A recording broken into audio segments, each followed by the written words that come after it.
everyone, and welcome back to the PetroNerds podcast. My name is Trisha Curtis. I am the CEO of PetroNerds and host of the PetroNerds podcast.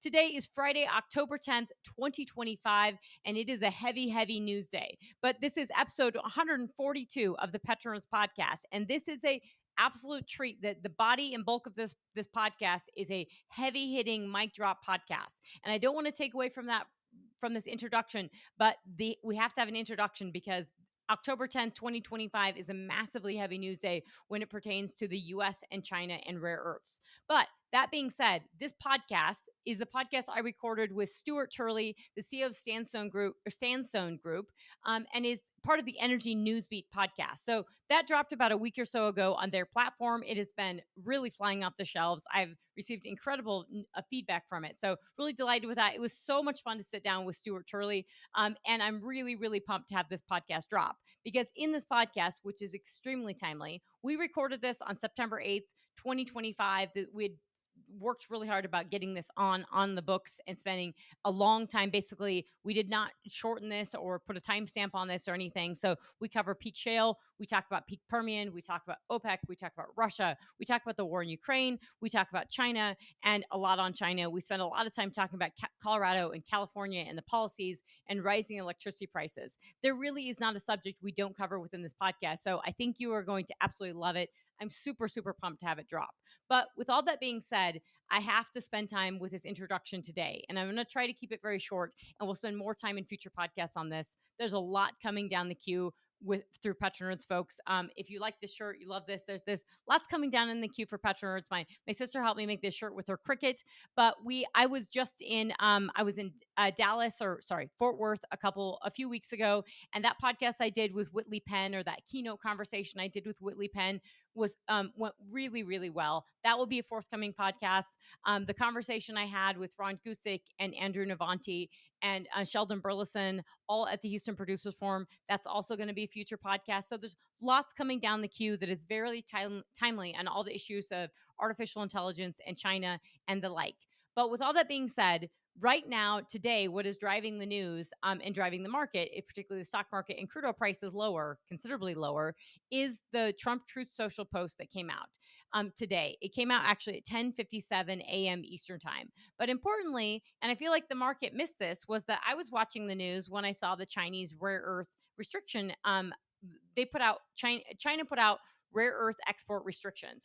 They ramped them up and they dropped that. If you're watching the China market like I do, basically watching the market from 5 p.m., the stock market from 5 p.m. to midnight, this is when the news flow comes out. And so it was on October 9th that they actually dropped this information. And so Trump's Truth Social post is a response to this. Now, that is what has rattled the market because everyone has been expecting that Trump and Xi are going to meet in South Korea in the coming weeks and that everything's going to be great. And the market was also, kind of overly elated and just going up and up and up for a lot of different reasons. AI driving a lot of that.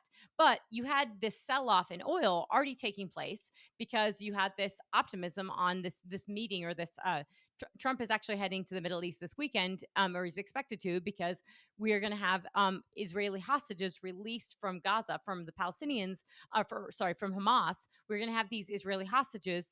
All the hostages from October 7, 2023 are expected to be released on Monday or Tuesday. And so this peace deal between Hamas and Israel on Gaza has been pushing oil prices lower. Now, oil prices have wanted to sell off for a number of different reasons, and then they got the big reason today. So we're looking at WTI right now at $50.83. Last night, it was 61 and change. We're looking at Brent at 62.71. Last night, Brent was $65. Henry Hub is at 313. So we're still above $3. WTCF is $11 an MCF. That's European natural gas prices. The 10-year yield is really dropped. We are seeing just over 4% for the 10-year yield. So there's a lot going on with that, with regards to expectations of the market selling off. And we're actually in the 10th day of the government shutdown, which no one's talking about right now, given all the stuff we're talking about with regards to this Truth Social post. And so I'm going to read this Truth Social post. This is, this came out today, again, 10:57 a.m. Eastern time. So Trump says, depending on what China says about the hostile quote unquote order that they have just put out, I will be forced as the president of the United States of America to financially counter their move. For every element that they have been able to monopolize, we have too. Then he says one of the policies that we are calculating at this moment is a massive increase on tariffs of Chinese products coming into the United States of America. There are many other countermeasures that are likewise under serious consideration. So that roiled the markets, right? We've had a massive stock market sell off today, and obviously we've had crude oil sell off.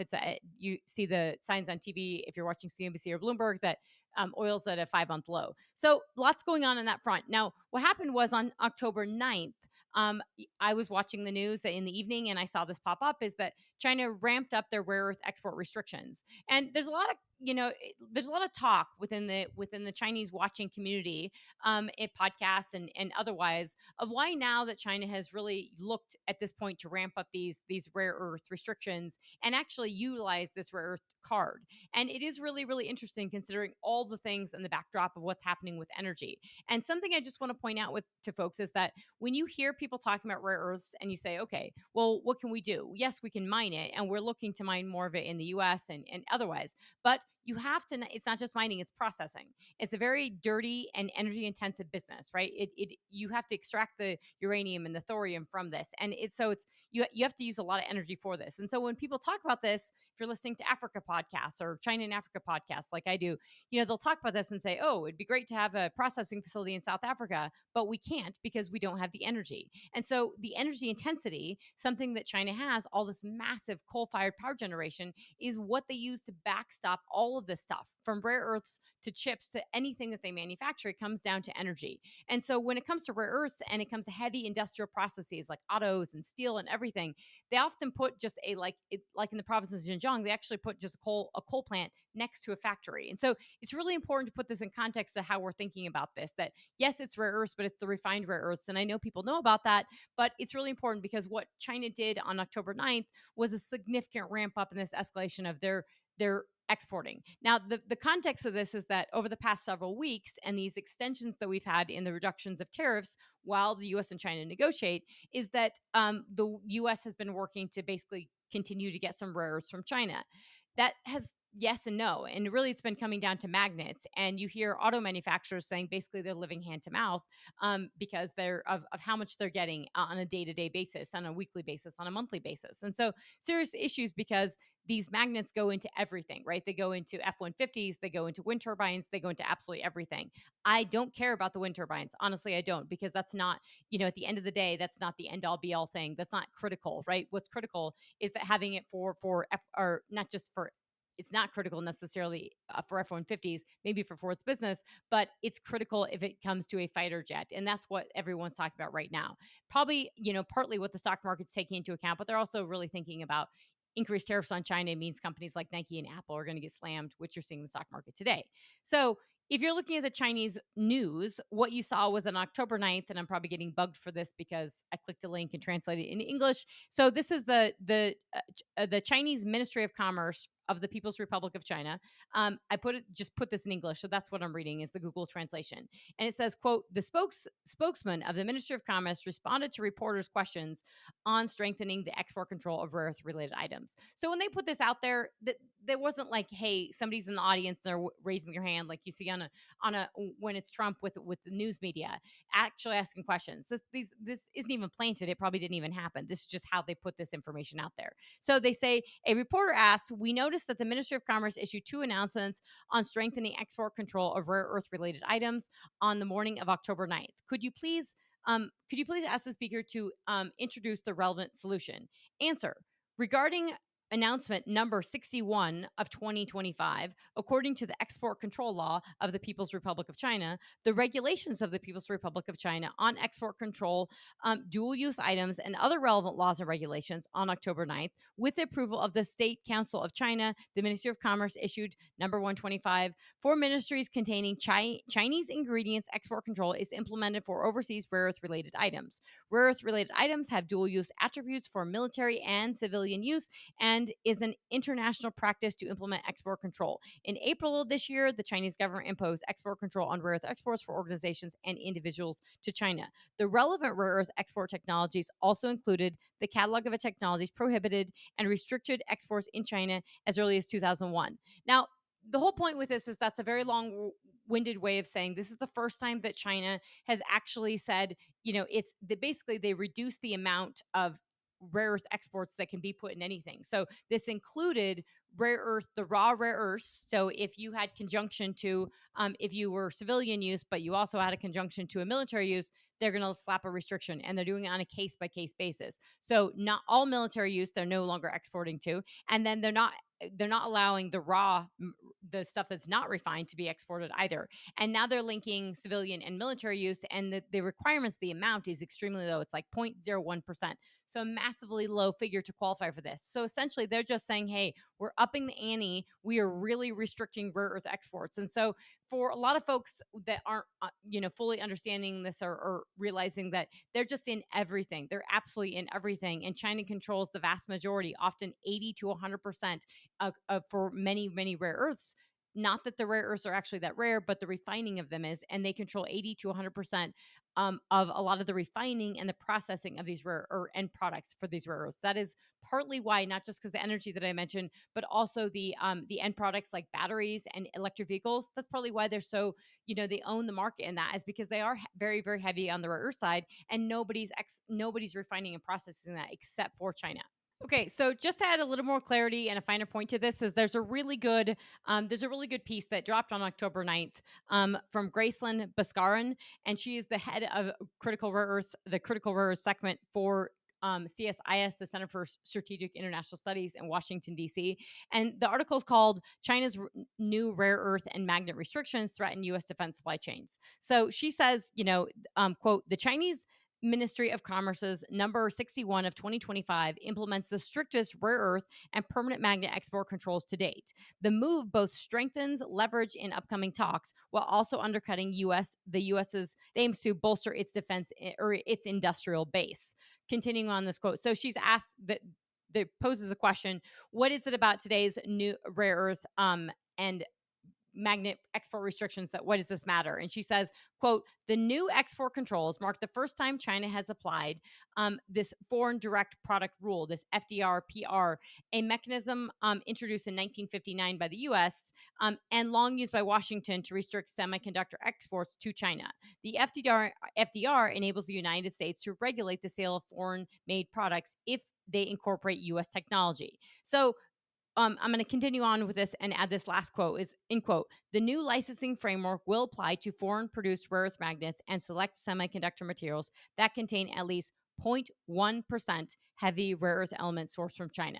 So it's extremely, extremely low volume, and it means that the restrictions are very, very high. And so it's Trump's response to this that have thrown the market into a tizzy. And I will just say the backdrop to this of just adding, when I was going to record this yesterday, I was really going to mention a few things, was that, we just bailed out Argentina again. So this makes me question things like the Vaca Muerta, not because the rock's not good, but because the above ground politics seem to be the same thing, and they just repeat themselves every 10 to 15 years. So we just bailed out Argentina again.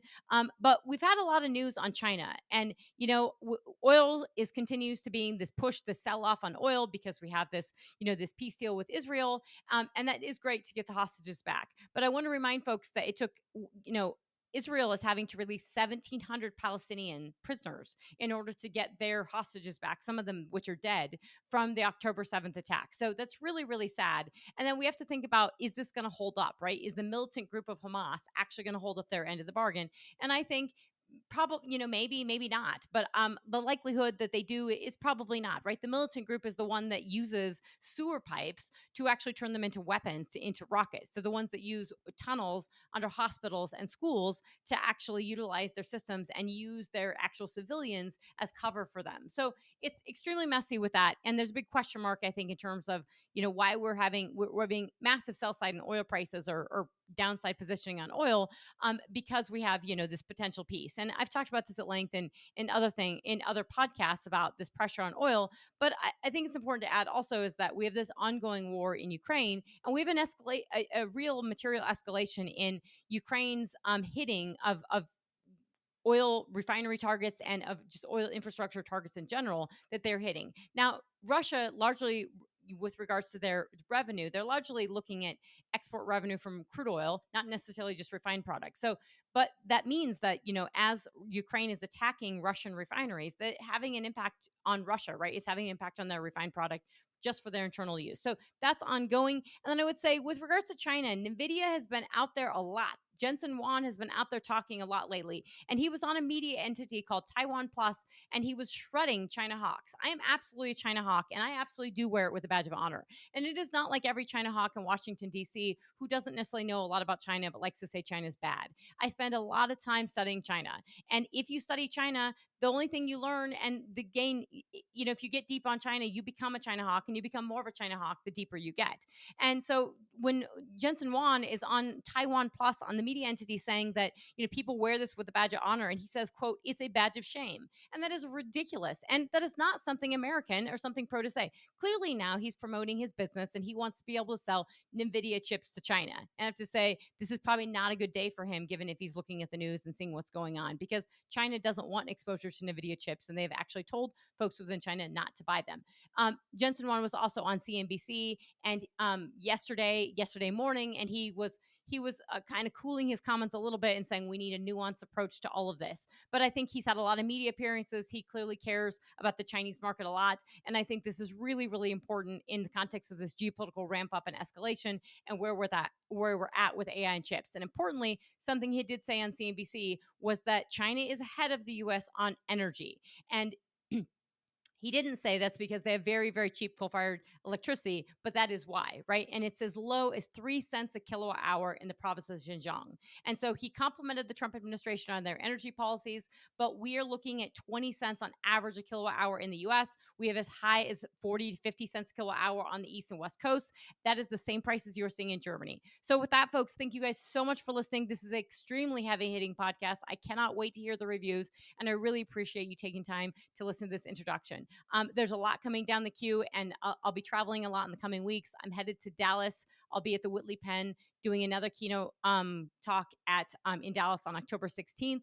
That will be dropping as a forthcoming podcast. So we'll be talking about a lot of this and a lot more. I will be at it in Houston on October 21st for the NGP Executive Conference, talking on a panel that's going to be awesome. Can't wait for that, folks. And I'll be back in Houston on October 29th for the last Whitley Penn Fueling the Future conference. And then November 5th, before I head to London and Oxford for Oxford's Oil Day, I will be speaking at the Denver Earth Resources Library with an incredible Rockies panel. I'm on the board of the Denver Earth Resources Library. In this panel, I have the CEO of CEO of Anschutz, Joe DeDominic. So we'll be talking about the powder. I've got the head of the North Dakota Department of Mineral Resources, none other than Nathan Anderson, coming into town to talk about North Dakota and the Bakken, which I think is just super awesome and exciting. And I have my good friend Tad True with True Companies, and the Vice President of Bridger and Belfouche Pipelines, that's coming into town to talk about the powder in the midstream. And hopefully we'll get him to talk a little bit about anything he's seeing in other plays, including Utah and the Uinta and places like that. So with that, folks, thank you guys so much for listening. Talk to you soon. Bye. Hello, everybody. Welcome to the Energy Newsbeat podcast. My name's Stu Turley, President and CEO of the Sandstone Group. Today is an absolute treat today. I've got Trisha Curtis. She is the CEO of the PetroNerds, and I mean, they are real intelligence rooted in real experience. And I'll tell you what, if you have not heard her before, you will enjoy listening to her today. How are you? I'm doing great. How are you? And thank you so much for having me on the podcast. I tell you what, this is going to go out on your channel, I hope as well too, because this is absolutely a honor for you to be on my podcast and share you with all of our listeners. And I hope that they all jump over and start subscribing to your channel as well too, because you are truly a great energy leader out there.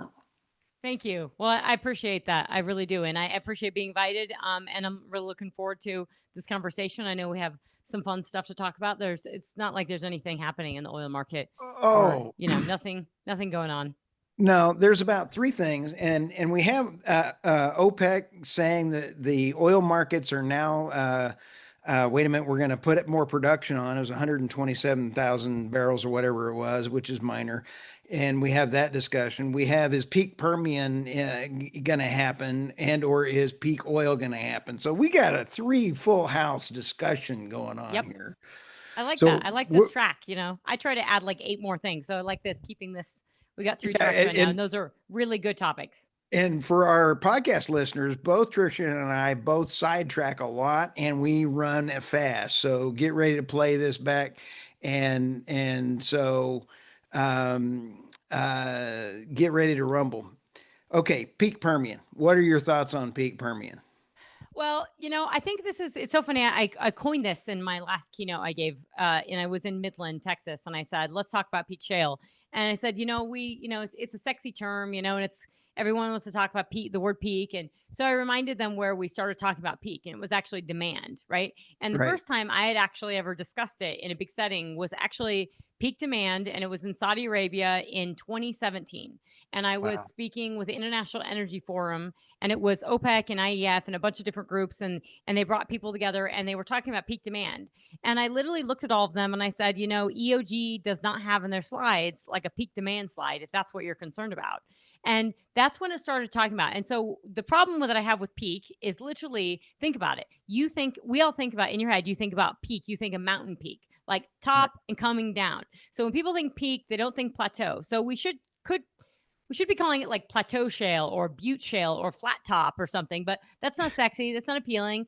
And like that's what we should be discussing. And we're not Right. even there yet. We're at 13.6 million barrels per day. And it's kind of amazing because if you talk to industry leaders and even CEOs in the space, they're having trouble wrapping their arms around with how we got to 13.6 million barrels a day when everyone is slowing down. And so Right. I think peak Permian, I mean, let alone just peak shale, peak Permian is a good kind of narrow topic to talk about. Is that no, I don't think we're at peak Permian. I mean, we've got two counties, Lee and Eddy County in New Mexico, that are producing every month. They keep climbing a little bit higher. And 7 months ago, 8 months ago, people said they had peaked, right? So I mean, they're like, oh, they can't go to 2 million barrels per day. Well, lo and behold, they're nearly at 2.3 million barrels per day. So I Right. mean, and that's two counties. So obviously this is incredible rock, right? Some of the best rock in the entire world is in southern New Mexico and in Texas as well. And so I think, we have to be mindful. And I'm very fortunate, right, that I cut my teeth on US shale. So what I see right now is something I've been seeing since I started in really 2010 looking at the business. And I've actually Right. grown up around I grew up around the oil business. And so I know booms and busts. And I feel like we just don't have a long view. People are not taking a long view of shale, and they're also not taking an appreciation of booms and busts. But when we think about peak shale, when we think about peak Permian, you know, Chevron almost sold off their Permian like Right. recently because they didn't think there was anything there. And so now we're talking about peak.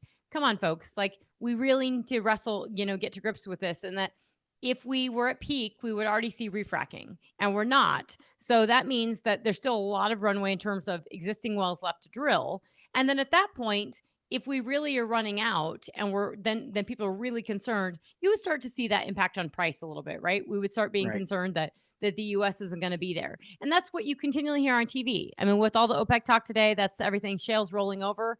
Well, 13.6 million barrels per day, that's 3.6 million barrels a day more than Saudi Arabia right now. So, that's a far cry from rolling over. And so I think we have to be just very conscious of that, what people hear and what they think and what is different from boots on the ground. And absolutely, companies have drilled, they're looking for inventory. But what Right. I see is then when they're looking for inventory, you see a lot of private equity still very active in the Permian. You see a lot of private equity that's looking to go elsewhere. That means Right. they're starting to say, okay, let's look at Wyoming, let's look at North Dakota, let's look at Utah, let's look at Uinta. I mean, if you look at Uinta, if you look at, Ohio, look at Eagleford. These are places that people didn't find sexy that are now becoming quite appealing. And so Right. I by no means think that we have one drilled up all the wells in the Permian. I think we still have quite a bit of ways. The longer Good. laterals are doing a lot. The efficiencies are doing a lot. We're really holding up production. And so there's about 80 different ways you can talk about that in terms of, are we talking Oh, about wells to drill up? Have we already hit our lateral length? Have we talked about maximizing everything from the rock to start with? I mean, or and the the answer is no. or the molecule change with the getting gassier, which is actually a great thing because we do need more natural gas. Yeah, and you still have so much of this, if you actually look at like the metrics, right? Look at decline curves, look at lateral lengths in the Permian, Right. particularly like in New Mexico. It's very deep in New Mexico. It's very thermally mature. It's overpressured, and so you do get a lot of gas, but you also get a crap ton of oil, and that gas is that oil driver, right? It helps drive it up.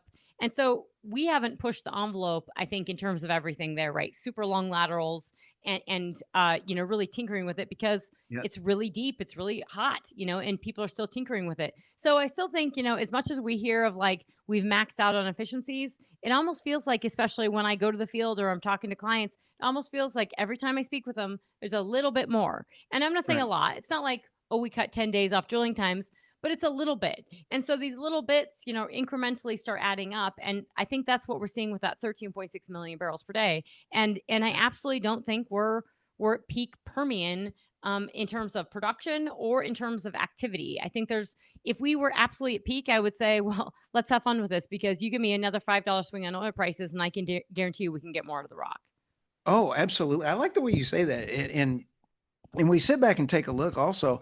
I don't think one play makes the definition of, I love your coffee mug, by the way, for our podcast listener. Hold that back up, because that is absolutely a wonderful. See, mine says no taxes Oh, that's for awesome. me, because I like absolutely investing in good investments. But I love your PetroNerd logo. That logo is cool. Thank you. Thank you. I appreciate that. I'm really happy with my logo. I have some great website people and they did an awesome job. And so we sit back and we take a look. Peak Permian. I don't think you can't just say that the United States is going to go away because the Permian falls down, because I don't think you can define a country's output by a single play. And you take a look at the Marcellus, Haynesville, Alaska. My granddad, my book is holding up my camera right here, but my granddad discovered the North Slope. And That's so awesome. I love all my trips to Alaska and everything else. We got a lot of growing to do up in Alaska. Oh, a ton, a ton. And if we get Governor Newsom out, we can get rid of the California problem and Kern County can become king again. I mean, it is actually possible. Well, actually, so I think we should circle up a little bit back on Permian in just a second. But I will Okay. say that I was in DC last week, and I can tell you, I have never heard as many questions and folks as interested in Alaska and Gulf of Mexico. I mean, everybody, that's what they want to talk about, from the Congressional Budget Office to API to everyone. And it was Nice. because there was so much within the reconciliation or the big beautiful bill on Alaska. And so absolutely. I mean, and I cannot emphasize or underscore this enough, folks. Like, where you find oil, you find it again. I mean, it wasn't news to people in North Dakota when we had the Bakken Shale, right?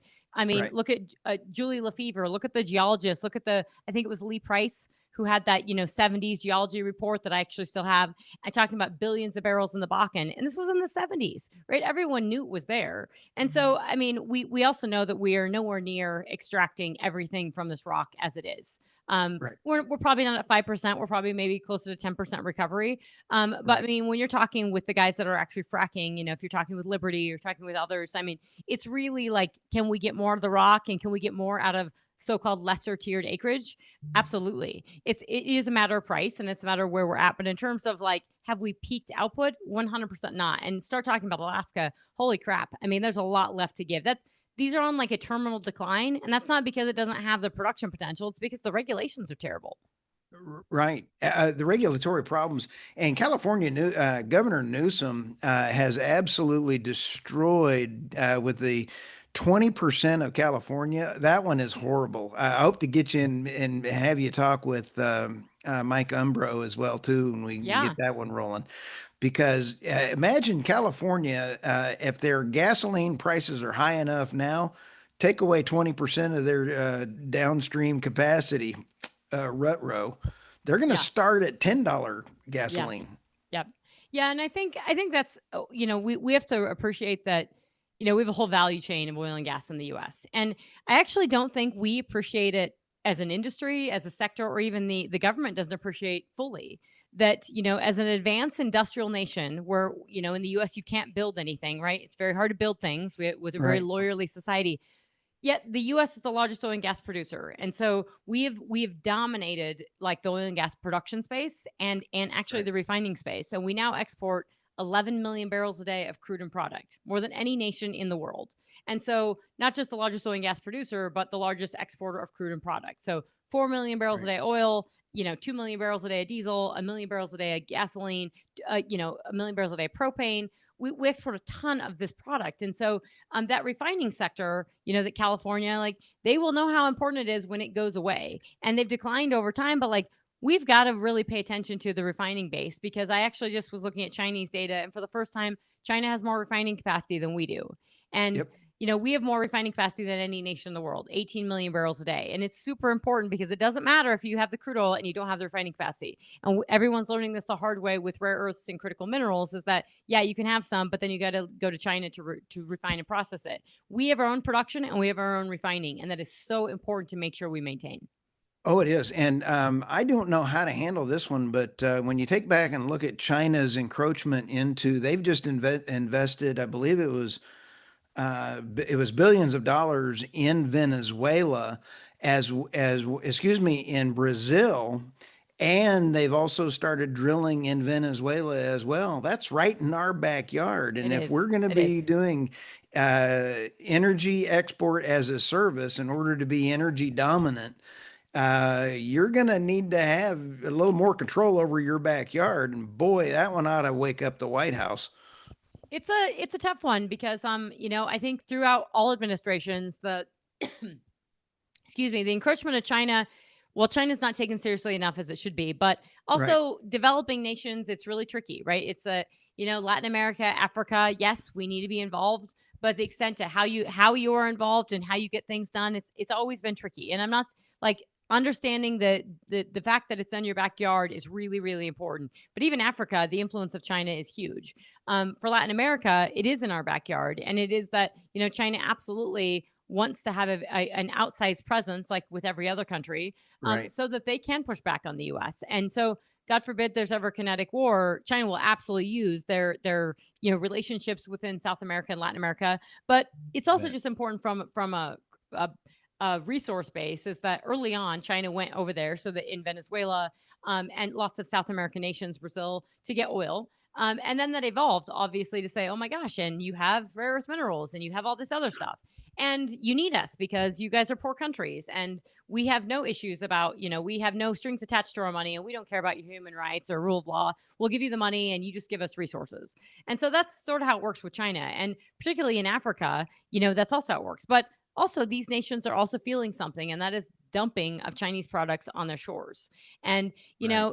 what's really sad is these nations, and this is important for us too, is that if you want to diversify from the manufacturing base of China, you need the developing world to be a part of it, right? And so it would be nice that if we could get, countries in Africa to process some of these rare earth minerals or metals and Right. materials, but they're never going to get the chance because China controls the whole value chain. But importantly now, China's dumping when we're not buying this cheap stuff. China's dumping it on the developing world, which means they will never get off the map in terms of growing, actually going up the value chain. And that's a really serious thing, is that it's basically just going to stay in China. That is really sad to think about because I had the pleasure of interviewing the head of the African Energy Chamber, and he is absolutely a cool cat, and he was all about getting jobs. He doesn't want handouts.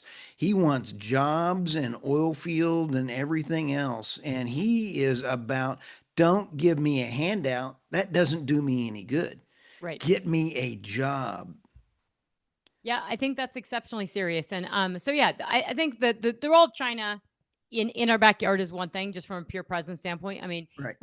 we had the Cuban Missile Crisis. We dealt with this in the '60s. I mean, we know what this is like. These are not trivial things. And I think folks, obviously in Latin America, in Argentina, Chevron's in Right. Argentina, we've got companies in Venezuela. There's a lot of oil down there. But we also have to realize, like, we want these guys on our, we want a good relationship with these countries, and we also have to be honest about China's relationship with them. And China Right. has a very outsized influence in a lot of these countries. And like Brazil, I always use that as a great example, is that they are very close with Brazil. However, Brazil has a 25% steel tariff in place because they didn't want China dumping all of their steel into their country and decimating their manufacturing and their steel sector. So, just for a newsflash for all people thinking about tariffs, is that we are one of the few countries in the entire world that didn't have them. And so Oops. as you know, so it's not, it feels uncomfortable for the world right now, but it's just it's everybody else has them because they don't want their competition or what their base is decimated. And so we just haven't had them in place. And that's why it's hard for a lot of folks to wrangle with them right now. And I'm not saying they're not painful and it's the perfect way to do it, but it's the reality. As we sit here and we talk about the peak oil and the oil thing, we have the prices going on right now. Everyone's worried about OPEC and their spare capacity as they come back online. I got two things for you on here, and I really want Yep. your opinion. And that is, I'm hearing about the glut that is out there, and I have a mixed emotion. I don't think there's as much glut. I have a muffin top, and I'm trying to lose it. I don't think there's as much glut as my muffin top. I don't think there's much at all out there. So I think that the pricing is going on is because they're saying they're bringing more OPEC oil onto the market, but I don't know that they have the capacity. Only one country's really got spare capacity. I'm missing both of these numbers. Can you tell me what you're thinking on that? Yeah, so that I think there's a lot of folks in the industry that are with you, right? They don't believe we have the spare capacity, and I'm that we can caveat that and get into the weeds a little bit.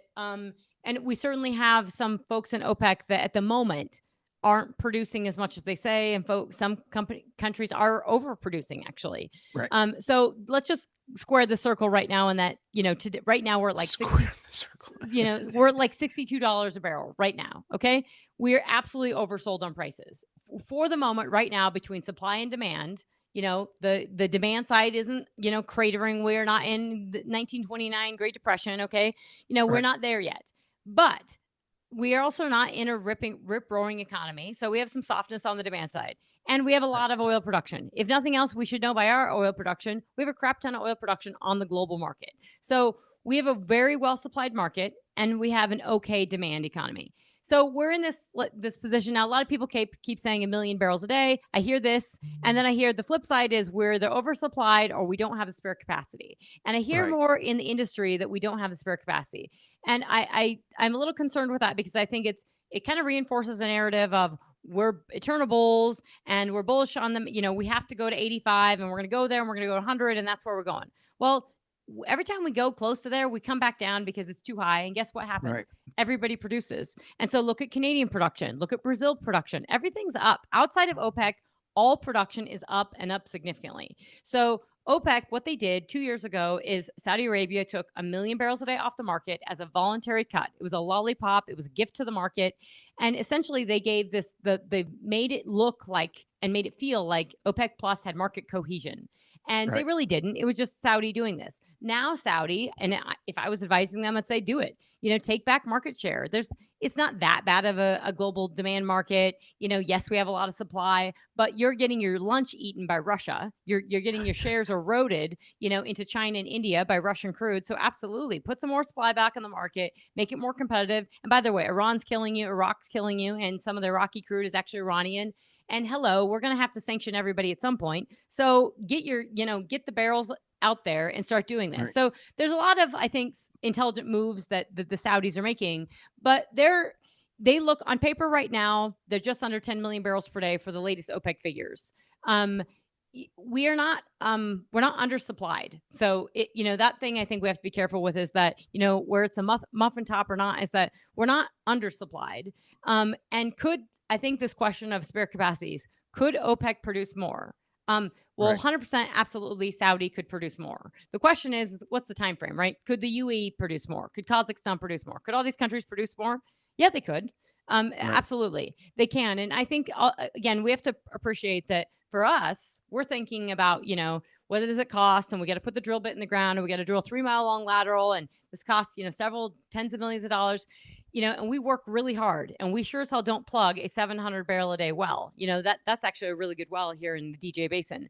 In Saudi Arabia, they do plug 700 barrel a day wells. That's a bad well, so you have to realize that it's so much easier to produce from this rock. And so when they put a straw in the ground, oil comes up. And not quite like that, but pretty damn close. I mean, their break evens for oil are easily under $10 a barrel. Yep. So that's so much different than we're talking about. Under $10 a barrel, $10 a barrel. That's That's insane. Bring that all the way as high to 25. That's such a low break-even price. And So and to me, Trish, you and I sit there and look at it. No wonder they burn oil for power absolutely. plants.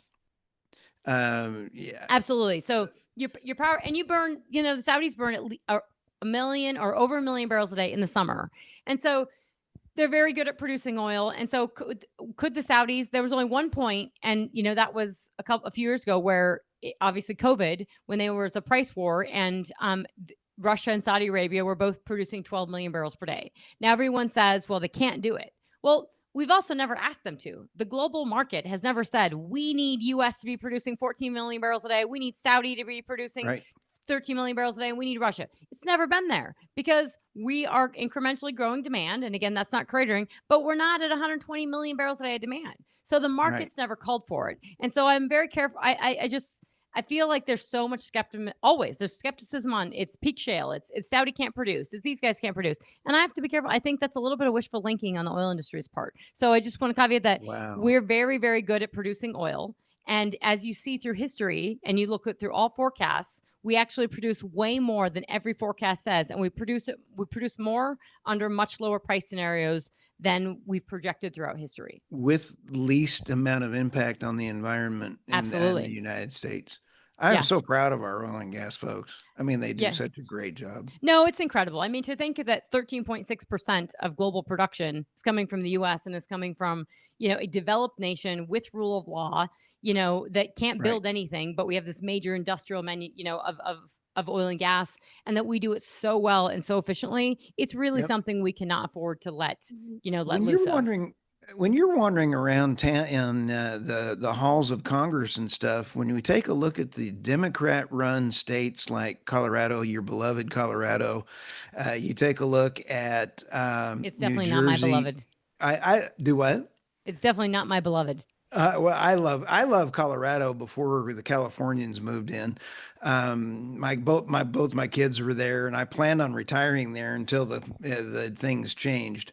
So, but when we sit back and take a look at the highest cost for electricity or energy is Hawaii, Alaska, and I can understand Alaska, but you can sit back and kind of go New Jersey, Delaware, Connecticut, and a few others, and you take a look. New Jersey got me, Trisha, and it was they have nuclear and natural gas for 80% of their electricity. Yep. You would think that they would not be in that expensive list, but they're in that expensive list because of energy policies. Right. Yeah. How do we get past this? Because we are seeing a whole electric thing coming around the corner here that's going to be shocking for folks. Oh, well, so it's really difficult. And this is why I say Colorado's not beloved to me. Fortunately I was born in Wyoming and I claim it. I am not a fan of the politics here. I don't smoke pot and I don't ski. So, Colorado and I love, I live in Denver. I love, I'm happy that, I got to know people like Chris Wright, and we do have an oil base in Denver, and it's thinning over time, but it is the hub. And actually, there might be a bet that it could be a hub again because we are going to have more people step outside the Permian and come back into the Rockies. But all that being said, is like we have atrocious policies in Colorado. A third of my power to power all this is coming from coal, and yet this state is going to get rid of all coal-fired power generation by 2031. So there's seven power plants, and all of it's getting decommissioned with zero plans on what to replace it with. And so we have, my utility bills are double what they were pre-COVID. And so and my tax bills on this house are a third of my mortgage now. I mean, they've just quadrupled, from Texas would COVID. love to have you. Well, it's just it's insanity in Colorado, and people can't live. I mean, this is not, and I just look at it and think of, I'm here because of the airport, but I'm very, very frustrated with Colorado and electricity prices. I mean, this is such a really important topic. In Alaska, we've seen Doug Burgum and we've seen Secretary Chris Wright there, and they were talking about the Alaskan pipeline and twinning the pipeline to have natural gas, natural gas and actually LNG exports. Well, that's huge because the Alaskans actually need natural gas, right? They need that Right. power. Think about Hawaii. If you've ever visited Hawaii, I've been extremely blessed to visit.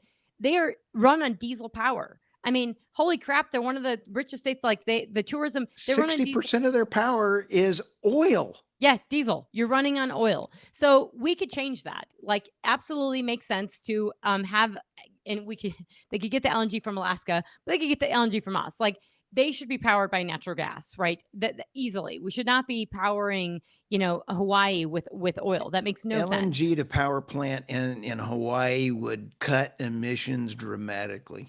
And for me, I've really the emissions thing. It's not just a lost cause. It is just not an important topic anymore. I mean, we are 0.2% of global CO2 emissions here in Colorado, and Colorado's killing themselves to get rid of the CO2 emissions. And there's so many bigger factors going on right now in the world, including actual wars. And China's producing, 14 million, gigatons of CO2 emissions, and we're producing 5 and declining. The war's over, right? We are not going to win this battle unless you're going to curb China's emissions. And guess what? Newsflash to everyone, you're not going to. So you know what? Put your dollars into dealing with, if you believe in the extreme temperatures, you believe in climate, put the dollars into that.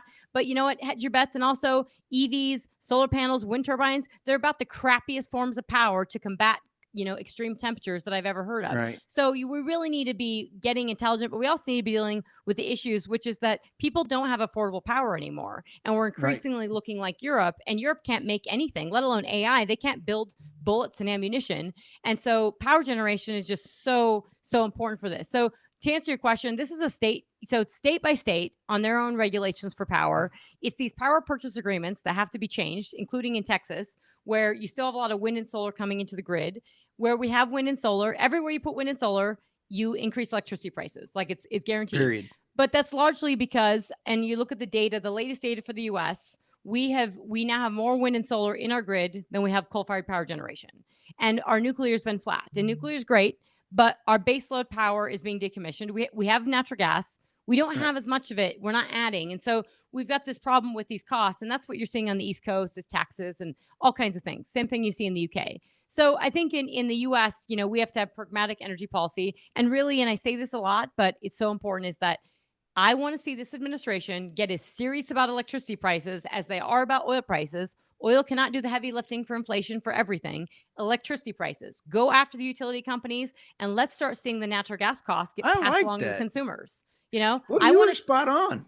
I mean, yeah, if you and I and everyone and utility we're paying $3 an MCF for gas, and that was passed along to the consumer, that is a tax break. That is a boon to this economy. That's a boon to the consumer. That's a stimulus check. That is a let's go build. Let's go to town on business. That would be huge. And the only thing holding that up is utility companies taking in that money, raking it, charging us a lot more for residential natural gas prices, and then using that money to pay for renewables.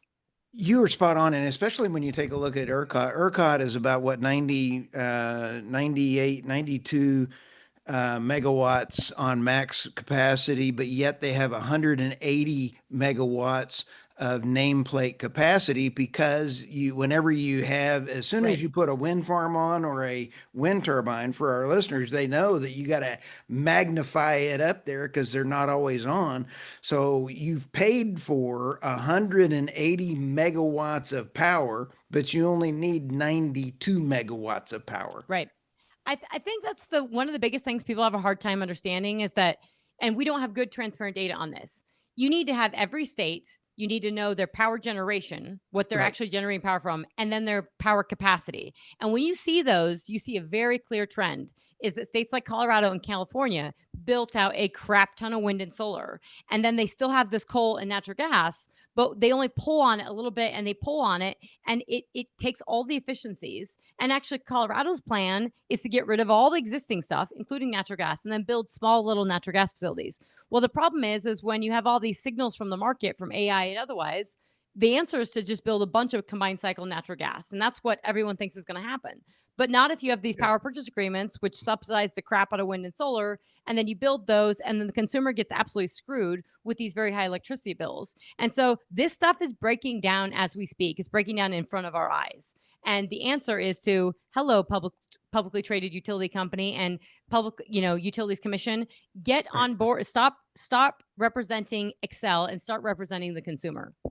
Wow.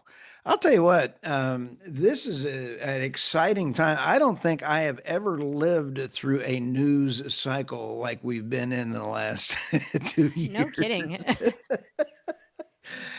I'm writing about 4 or 5 articles a day and I'm wiped out at the end of the day. This is terrible. But when we sit back, we also take a look at not only the OPEC taking a look at whether or not they have supply, we have peak oil. I don't think peak demand, and I love the way that you have said this. I think that we are also facing a bifurcation of how the world is going to go forward. And I think we're going to see a bifurcation of markets. And the bifurcation is those that have net zero energy policies will deindustrialize and have a fiscal collapse. And then those that go to regular energy policies will thrive and have a very good financial future. And I think that bifurcation is really putting the UK and the EU in the failure spot. France government just collapsed as just Again, right before again, we started recording this. I fourth was time like, in oh, 12 great. months. There's a goodbye. There goes another one.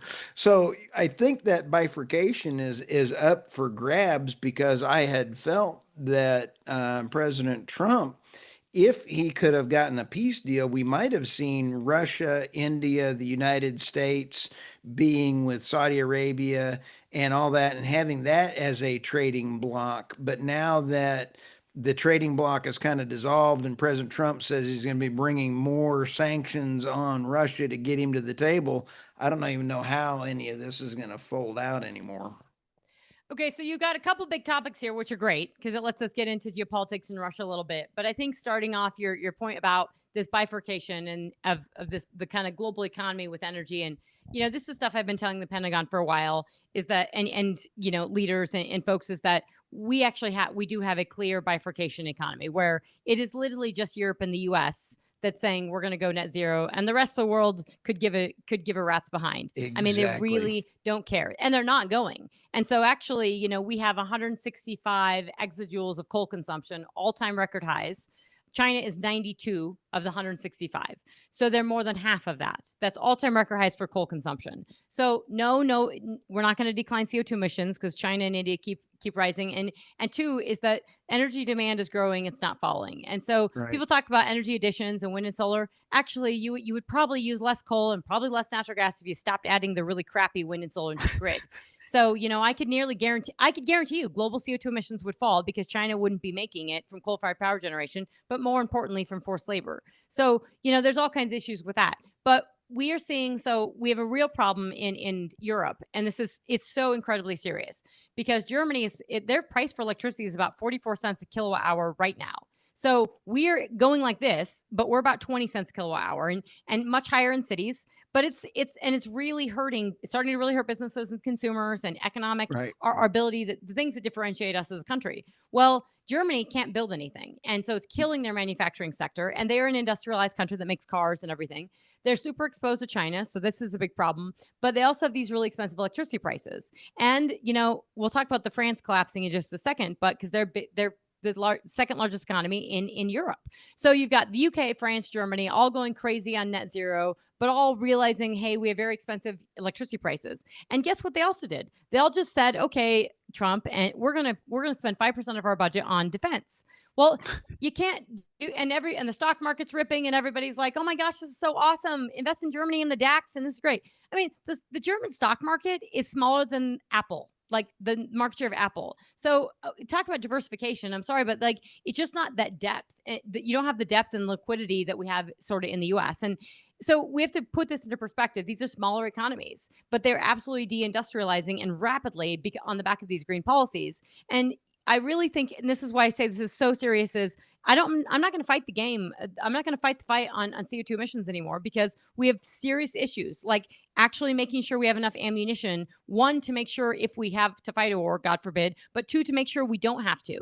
And we Right. have supplied Ukraine with all of our ammunition and now we're out and we have to make it. And you need power to make it. And if you pay attention to all the stuff that that Russia, if you war game or you pay attention to military stuff, which I do, and you also look at what Russia has hit during this whole war in Ukraine, it's power. You go after power generation because you hurt their ability to manufacture things. And so it's so important to realize that power generation equals manufacturing. You know what China has? They have 1/3 of the world's manufacture, or 1/3 of the world's power generation capacity. 1/3, over 10,000 One terawatt third. hours. And they are the world's manufacturing power horse. They are not just making t-shirts and iPhones and batteries and wind turbines. They are also making bullets and ammunition and tanks for Russia.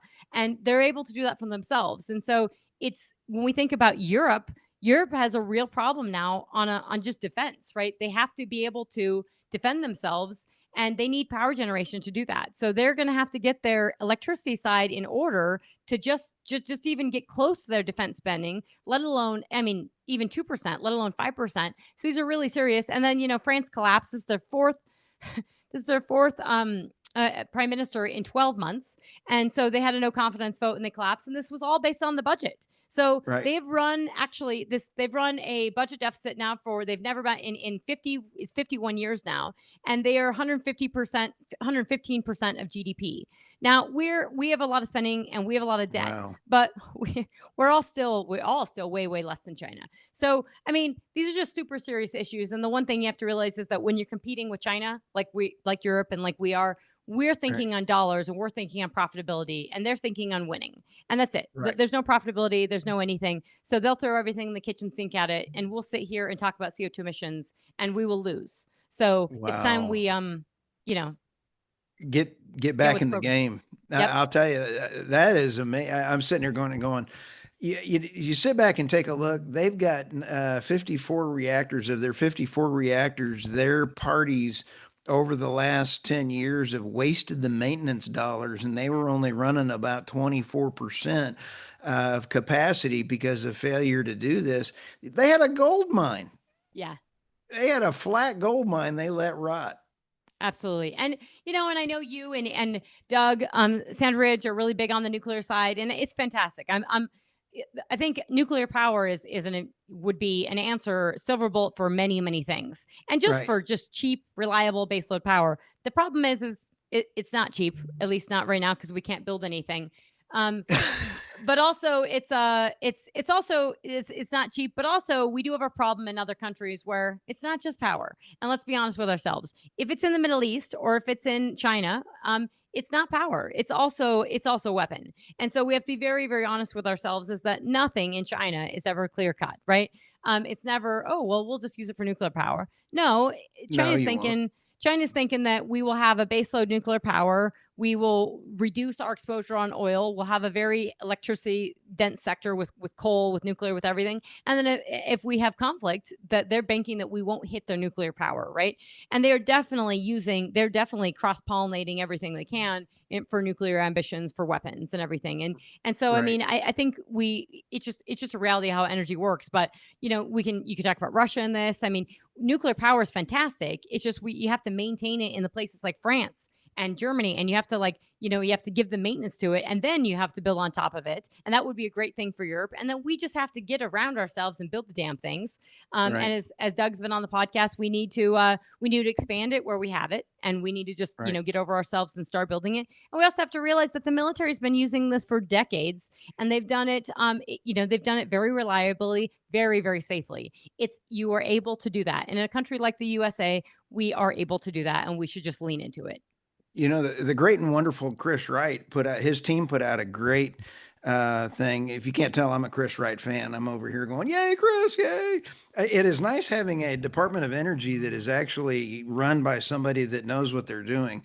And did I say that out loud? I didn't mean that about the person behind, but anyway, Chris is such a fantastic guy. Their report kind of scared me a little bit when I went through their report, and they said that uh, he is right when he said he inherited a real problem and they need 100 gigawatts of power coming online. We only have 22 gigawatts of nuclear in the works and natural gas.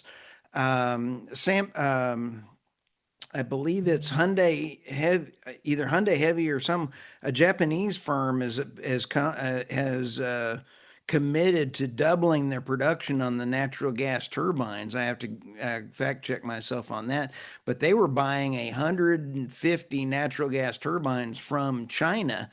And the world is all going, yay, we're going to see some more natural gas turbines from China. I'm like, all right, is there going to be something in there to stop them, some electronics? Oops. So everything with China comes with an attachment. So I mean, whether that's whether they can put a bug into the system, but also I think you have to realize that they're really good at surveillance and control. So they because of that, they've actually Right. been really good about keeping bugs out of their system and bugging ours.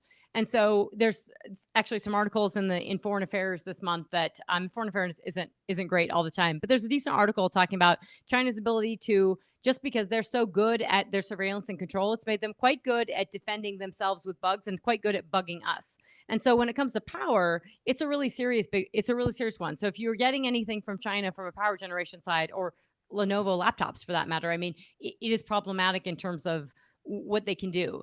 But when it comes to thinking about like the power generation side, and that a separate piece, and we're thinking about nuclear and we're thinking about natural gas. I mean, I think we have to, I mean, Japan, actually, they just lost their prime minister too. He just bowed out. And there's stuff going on in Singapore as well. But I mean, Japan, it took us almost a decade to convince the Japanese that we had the natural gas we said we had, because no one believed us. And so, Right. I think it's really important to realize that we spent a decade plus making them believe that we had the geology, that we had so much natural gas. They finally believed it. And then Biden comes into town, and then Biden forces all of our Asian allies to start poo-pooing energy and natural gas and anything to do with domestic crude oil and natural gas. And so I wish we had more people criticizing Secretary Granholm and saying that Chris Wright is the first energy secretary ever in history in the U.S. that had energy experience. Secretary Granholm was a disgrace to this country and She was to the energy horrific. sector. And, she laughed in her, very similar to, Harris in many ways. When she was asked questions, she cackled, and she didn't take things seriously. She didn't even No. know that how much oil and gas we consumed. And you can like or lump our industry, but you better know the facts of how energy actually works if you're going to be the Secretary of Energy. And so, knowing how it actually works is really important. And so what they did as a strategy, their strategy was basically to say, we are going to force everyone, the world and us, and we're going to go green, and we're going to force climate on everyone, climate policies. And we're going to declare this a national emergency. And we're going to, try to quell our domestic sector. And then we'll just buy crude from Iran and all these other unsavory countries, and we'll push down Right. our sector, and we'll force ourselves to go green. And obviously that doesn't work, but it also didn't acknowledge the realities of energy and the realities of geopolitics. And I It, think they found themselves in that big problem. And what they ended up doing was just selling off the SPR, to try to lower oil prices and to just kind of muddle through. And that muddling through and that lack of leadership, Chris and I and a lot of people say energy is everything. It's everything. Full stop, period. It underscores everything we do. And so it's the one thing we have to get right. And we're doing a great job on the production side. We're not doing a great job on getting that production into the economy and using it, particularly on the power generation side. wow. I just like the way you think. This is such a great conversation. I sit back and think that when Chris Wright also said the number of blackouts were going to be increasing by 100-fold, we dodged a bullet if we had a different president. Yep. Yep. I mean, I think on the basics of that stuff, basics of just that, of blackouts and things like that, we did dodge a bullet. And people could say, oh, that's not true. And I'm sure there'll be pushback on that. But actually, literally, the Bloomberg ticker on the day after the election, I flew down to Dallas the morning after the election, and gave a talk to a royalty company or mineral company. And the next morning, I see on the Bloomberg ticker that Duke Energy has said, if the administration tells them they don't have to shut down their coal, that they're not going to. And Yep. the seriousness of that, again, you could hate emissions, you could hate coal, but the impact of that to people's utility bills and to baseload power and dispatchable power, and actually even to the viability of renewables, is massive. Like Is that huge. means that these people are no longer, the companies are no longer beholden to policies. They can actually use reliable energy and cheap energy. The one thing we have with coal is it's extremely, and I keep it here because it's so damn important. It's a rock. It's a solid form. It's extremely energy secure. I don't have to put it in a pipeline. I don't have to compress it as much as I love natural gas, and I can use it when I want to and not. And so I think if we were to get real about energy and say use every damn drop of natural gas we have for power, back it up with coal, and then and nuclear as well if we can get it built, we would Right. have the lowest cost. We have no excuse not to be the lowest cost energy provider in the world, and that would mean that everyone can do business here. This is why I say to policymakers is that start looking at the utilities and start passing on those nat gas prices, because if you want to reindustrialize America and you want to get Intel to invest here and Taiwan Semiconductor and all these companies, give them the Right. lowest utility, give them the lowest electricity prices in the world. Compete with China on that front directly. I did not realize how versatile coal was. I just visiting with some folks. I've got some podcasts coming around the corner with some pretty cool coal updates. I didn't realize it was that cool of a power source. Have you been to a coal mine? No. Okay. Well, I would encourage you to do this because it's just a nerd.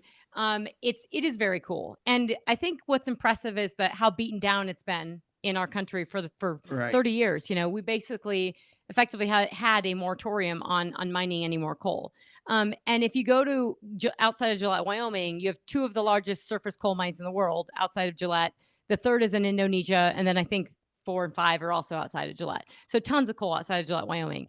And these companies have been so beaten down that if you go visit them, they run so lean. They've got so few people. I mean, you could literally, the floor of where they're mining is so damn clean, you could almost eat off of it. It's Wow. just, they're so proud of what they do, and in Gillette, they're directly powering the Dry Fork power plant and powering, and they're very proud. They understand it really well. And so it's just something worth, I think we need as the oil and gas industry, we would learn a lot from talking to the Right. coal industry and understanding that they've been fighting this battle for a long time. And that there's a lot of lessons they could give us. And also, they're just a really reliable form of power generation that really can and does enhance natural gas, and nuclear for that matter. So it's simple, it's nerdy, it's energy security, and it's what basically the entire grid of China is built on, and the entire economy of China is built on. And it's amazing. And I really, am thrilled for our time today. And especially when you sit back and think, you are truly one of those that whenever I see your LinkedIn post go by, I stop it and I have to play it back to OSU slow speed. And I will slow it down so that I can understand it and then replay it a few times. But Well, thank uh, you. I really appreciate that. Yeah, I noticed I put a picture out there, and that as long as you put some content with something and have something that people want to click on, people read the content. And yes. and I was really excited that you asked me to come on the podcast and talk about this stuff because you have great questions, super hot issues. And the one thing I'll just say is our industry is not. We, you said talk about the news flow, and you're writing papers and reports and just Yeah. op-eds. It's really difficult. We have so much information to take in, and you have to streamline it into what matters for executives. And I do feel like we are struggling on the intelligence front of getting the real drivers of what's happening to our industry leaders. And Right. I think that and we need a better job. We need better leaders. We need more Chris Wrights, and we need more honesty in the space, and we still don't have it. There's some really good people. You have like Matt Gallagher and Bud Brigham and some awesome people, but I think that we need a little more honesty out of Mike Worth and Darren Woods, and a little more reality check that a lot of big companies, their pay is still tied to ESG metrics, and that's not going to work if we're going to drill for oil and gas. No. And we need more states to just actually pick up the slack and realize that New York State could be once I grew up in high school and I went to high school in upstate New York. Oh, And that's New awesome. York was a wonderful place to grow up. It's not that way anymore. But the New York governor is destroying the state because of her awful policies. I mean, I think you'd probably agree with me that it's probably a long shot for, to drill in New York, but I think pipelines, any kind of infrastructure in terms of energy would be really huge. Pipelines from the Marcellus is an 8-hour drive. This Yep. is not rocket science. No, no, it's not rocket science. So how do you feel about the mayor race? Oh my goodness. Mamdani. I have a problem with anybody that is Ilyan Omar and Rashid Tlaib and the Somalian mayor need to not be in elected positions. They need Um, to be American first. Yeah, well, Madami just is fascinating to me because people are like, "Oh, well, he resonates with young people," and I'm like, he's also anti-Semitic, and is not, and won't, and has had multiple times to say that he's not, and won't, and is like, says globalize the Intifada, and his father was, and I was just like, how is this okay in New York This where is you not have okay. it's not okay, and you have 1 million Jews, and I thought, hello, what is going on here? The Crusades were fought after a couple hundred years of encroachment and people finally getting fed up. The Crusades were not a Christian starting first, they were trying to survive. So, you sit back and take a look, this could get ugly after a while. Yeah, this is one thing I always think we talk about, and I just have to say this and get your thoughts on it. But we always talk. Everybody talks about Russia and Ukraine, and I think there's some upside to oil prices for that. I definitely think we're way oversold at $62 a barrel. But we're not talking enough about Iran and Israel and the ongoing thing with Israel. And I was listening to a podcast over the weekend, and somebody said really well from the Israeli perspective, and they said, "Look, we'd like to be Luxembourg, but our neighbors are not France and Belgium."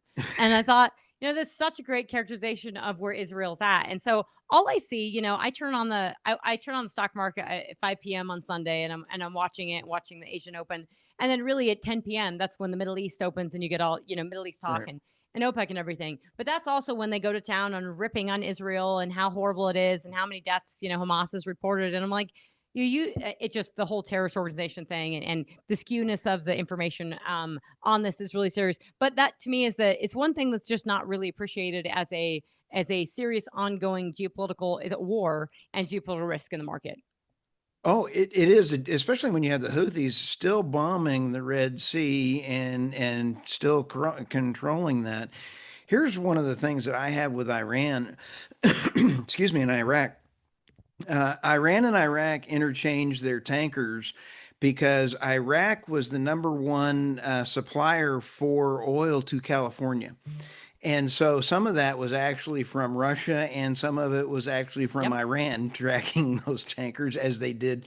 There are about 1,500, 1,480, somewhere in that range of dark fleet tankers. Of Yep. those dark fleet tankers, about 720 of those are Russian. Russia dark fleet has now got also LNG tankers. China has now Absolutely. gotten its third shipment of sanctioned Arctic 2 LNG shipment. So when you take a look at Iran, Iraq, and that area, and Russia, they use oil as their fed. When they need more money, they Right. print it. They print it by printing it Right. out, and you've got China and India buying them. I want to ask you this because I believe I know President Trump is going to get him a deal. I know President Trump is such a great president that he will eventually get the war stopped. But when the war is stopped and you have the sanctions that don't work, Irina Slav has always said it great, sanctions don't work as intended. When those sanctions come off, the price caps, I think we're going to see a price increase because all of a sudden you're going to see some things. I think it's counterintuitive that there will be a price increase. I don't know that Russia has spare capacity, but I think just the pricing mechanisms may call for a price increase. It's a really good topic and a really good question. So there's a few things with that, and that's that. So Iran has had like a disproportionate amount of increased influence over the past several years into Iraq. So when we're getting Iraqi barrels, and we're finally starting to see our government recognize this, is that they may be Iranian barrels, and so that's a big problem. And so Iraq is very heavily influenced by Iran now, and we let this kind of all go by the wayside a lot. The Biden administration didn't help with any of this by leaving the way they left Afghanistan. So that's a real big problem. when we think about and that's kind of a separate little thing. It's not a little thing, separate thing going on. The way we hurt Iran and the way we kept them from, funding all these nefarious extracurricular activities that they like to do with Hamas and Hezbollah and Houthis is bankrupt them and take them back to the Stone Ages. And that's what we need to do.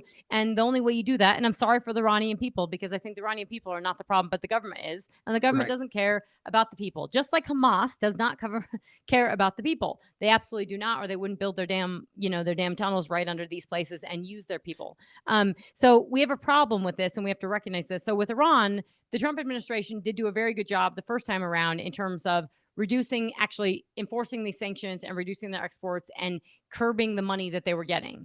But China purchases, 2 million barrels a day from Iran. Almost all of their oil purchases that Iran sends out go to China. They get it at a discount. So you got to curb this. And so you have to be willing to enforce this, and you have to be willing to have slightly higher oil prices. And this is where the industry, we do need a better relationship with the Trump administration. I don't hear the oil and gas industry the way I hear the auto industry saying, hey, we have a good relationship.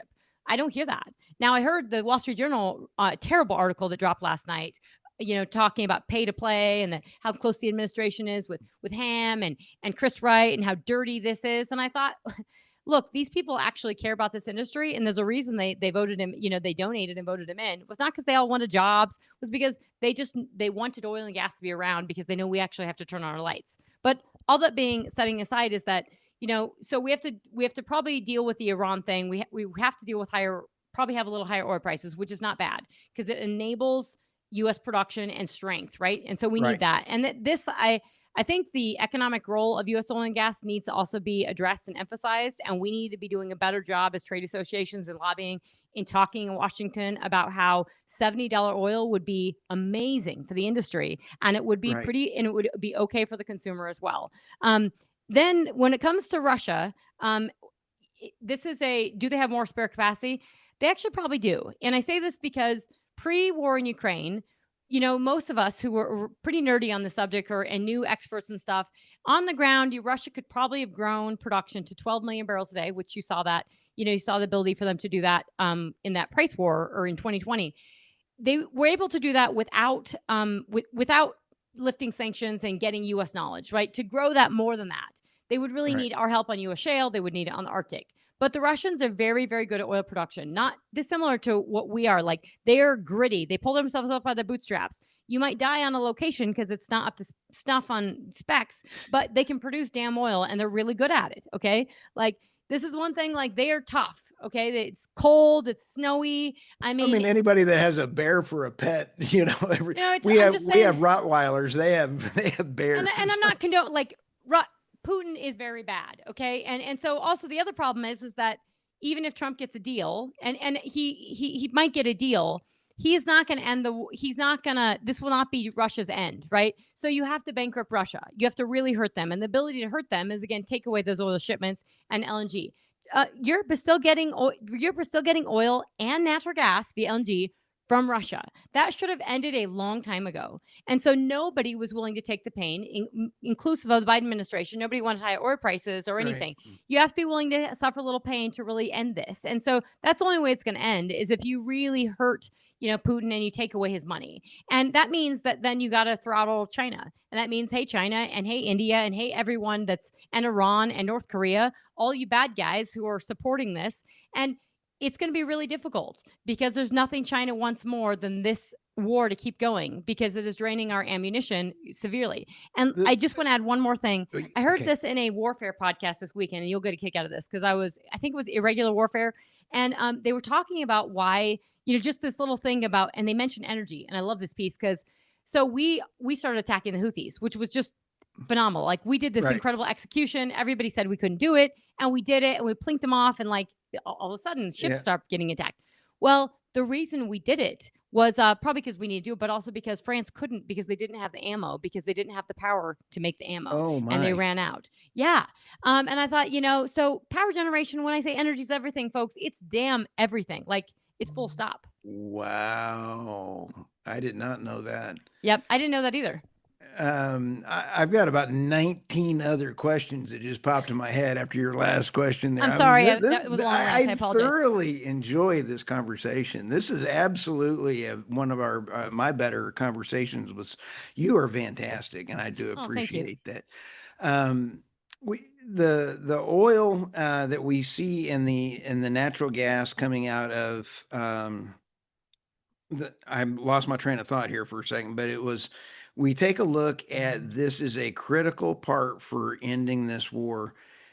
Zelensky, who was installed as a government installed um, by MI6 and or the U.S., and it has been very fairly obvious by that.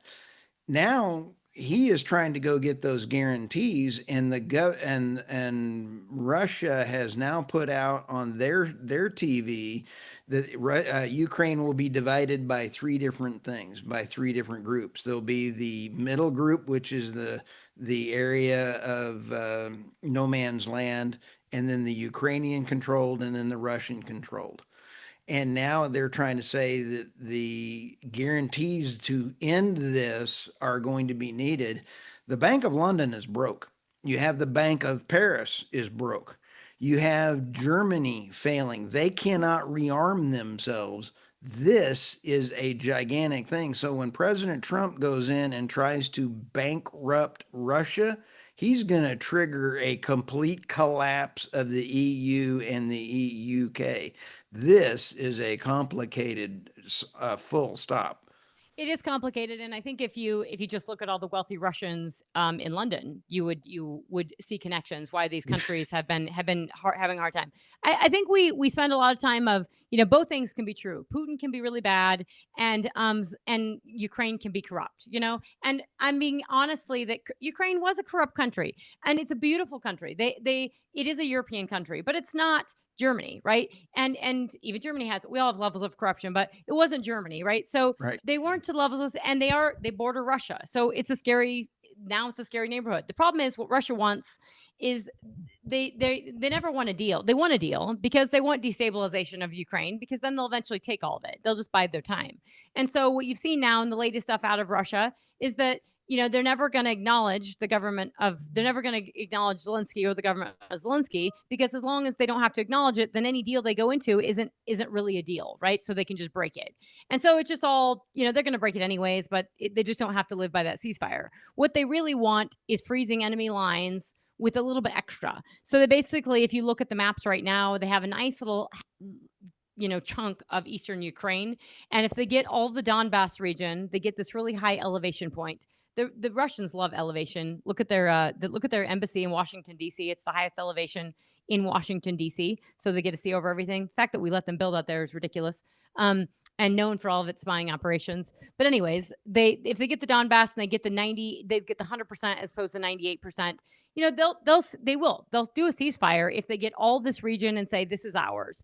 But then Ukraine gets a ceasefire, and bodies stop dropping for both sides. But then Ukraine says, okay, well, I've given this territory, and so what I've been fighting for all this time, what is that for? And so I think it is tricky internally, because Ukraine's got to sell this too, right? And that could be a morale booster to say, hey, we get to end this finally. But it could also be a morale killer of saying, well, what are we fighting for? And so the problem right now is that if you actually look, and Trump has admitted this, Trump went to that meeting with very low expectations that they were going to get anything. They had a meeting and everybody made a big to-do of it, but Trump they didn't make a deal. And that meeting, like they have this meeting, they just talk. And then what's happened is that they just keep bombing, and they've increased the bombing, and it's the missile and drone attacks that, if you see, they've just escalated like crazy since over the summer. And so what they're doing is they're basically sending a lot of dummy drones in, a lot of drones and a lot of missiles, and it overwhelms their air defenses, and then some of them hit. And so they can't Right. respond. And if they keep doing this and they keep wearing them down, and that's what war is, it's wearing down your opponent to where they eventually give in. And so that's what they want. And it's really horrible. It's very sad. And there are a lot of people dying on both sides.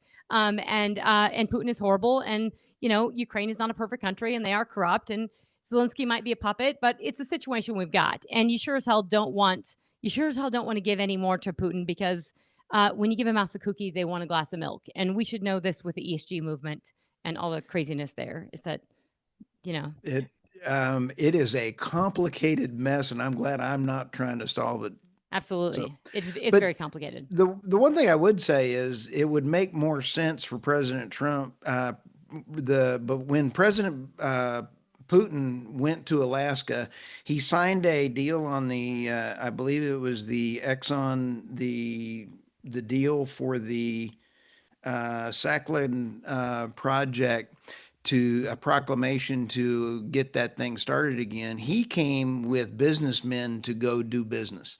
Russia That did. is Yes. that is what Putin wants. Putin wants Yes. to do business in the Arctic, and he wants us to help drill and go in that area. That to him is more important than getting hammered by sanctions. Hammered by sanctions does not get him to the table. Hammered No, by and sanctions gets. it yeah, you're right. I mean, and the trouble is we don't realize this is that when you have support from China, when you have China's giving them way more support than we realize, way more that's on paper.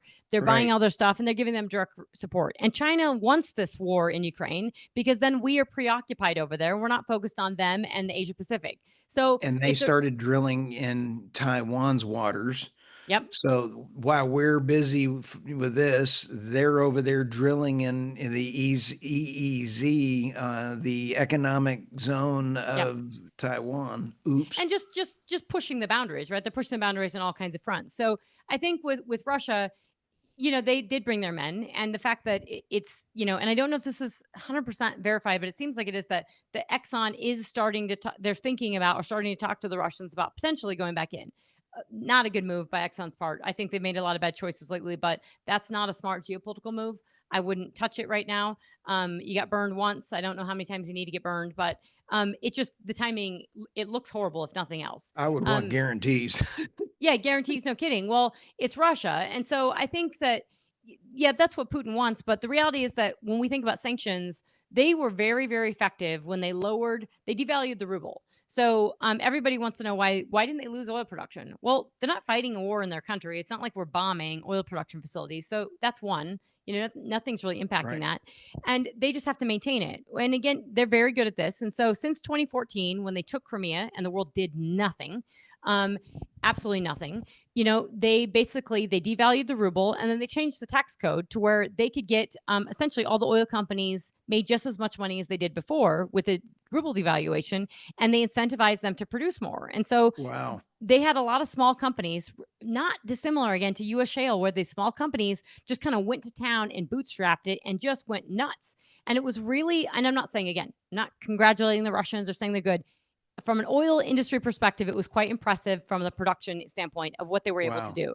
We have not appreciated that they're very damn good at producing oil, the Russians, and Right. so we're probably not going to have an impact on that. To really hem back sanctions, and this is why I think you have ongoing negotiations. The thing with India is not going well. This is seeing India, Narendra Modi with Kim Jong Un and Putin in China.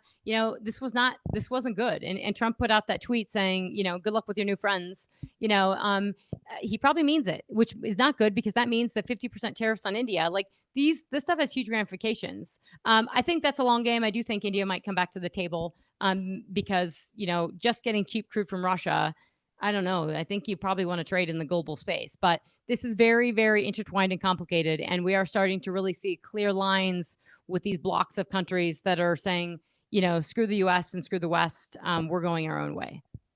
Well, I'm looking forward to future discussions with you. And as a coalition of the podcasters for energy dominance, I think we ought to see about getting that thing kicked off. Because I think the coalition of energy podcasters for energy dominance almost has a ring to it, doesn't it? It does. Yeah, it does. Yeah.